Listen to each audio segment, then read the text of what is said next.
having their non-existent port added to this SIS system. Right. So obviously there's some kind of business that somebody's looking ahead Well, and seeing come through. You know, it's interesting. Of course, we see all the wrangling over the Pensacola port. You know, but isn't it interesting that here we are? I don't know what are we talking about? 100 or so miles to Port, 120 miles to Port St. Joe. Relatively short distance. Right. This port, we don't need this port over here. Right. But a port that has zero infrastructure in it, Right. this is where we're going to put all of our money into. And is located very close to the Panama City port. Right. And yet, and if you look on their website over there, and if you look at the minutes from their commission meetings and so on, they're looking at that as a huge economic driver to bring a port into that area. Right. And yet we're told in Pensacola, oh, there's no reason to have a port. It's a waste of money. It's a waste of time. There's no traffic through it. Right. Well, there's no traffic because they're turning traffic away because they want to take it and they want a few people to make money off it and just completely get rid of any possibility of all the jobs that could potentially bring to the area. You mentioned something earlier, and I want to expound upon it a little bit. One-time financial gain. Yes. And ladies and gentlemen, farmland and port property is two that falls into that category. Right. On that farmer's piece of land, now I know some years are better than others, some years are very poor. But overall, there's an opportunity to make money off of that land, to have economic development going on by farming or by operating that port through infinity. Right. Or you can close the port, stop the farm, and build houses and condos on it and make a profit one time, and that profit will be closely held by a small group of people. Sure. And then you can never farm it again, and you'll never have a port there. Right. And I think we need to start. Honest to goodness, we need to think about the long range here. You know, we're potentially talking about giving up this port. We're potentially talking about giving up more farmland to build houses on, and I just think we're being very short-sighted in all of that. Well, sure. I mean, if you go again over to Port St. Joe, they've actually bought additional acreage to add to that port, and you come over here and you look at what happened to the Trillium property with this ridiculous ball field that they're putting on it, when they could have expanded those facilities right there.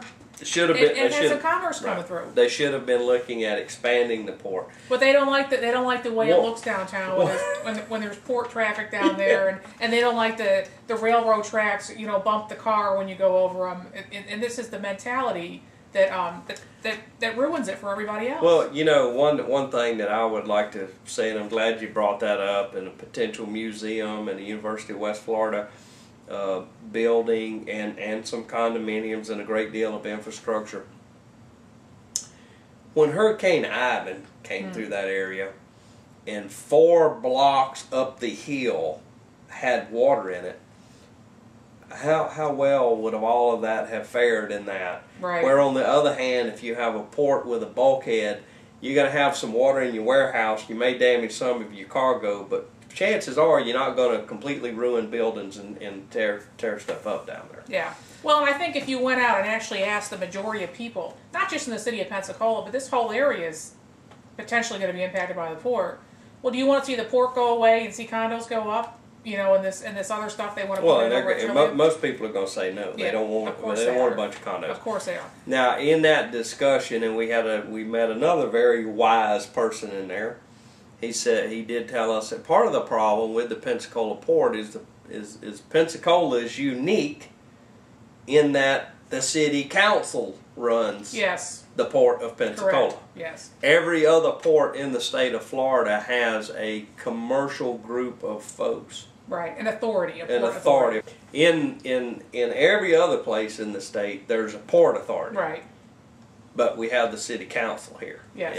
And you know, this individual kind of, in a kind of a telling way, told us that that's what he believed was part of the problem. Yes. That maybe it's too many different people trying to determine what the port would look like, where a port authority Yes. is going to focus on the business of building the port. Well, I will say this, without a significant public interest in the matter, I mean, if you don't get a group of people in there that go to those city council meetings and say, we want you to improve this, we want you to start paying attention to the port, you're going to see it go away. Right. Unless people pay attention, it's gone.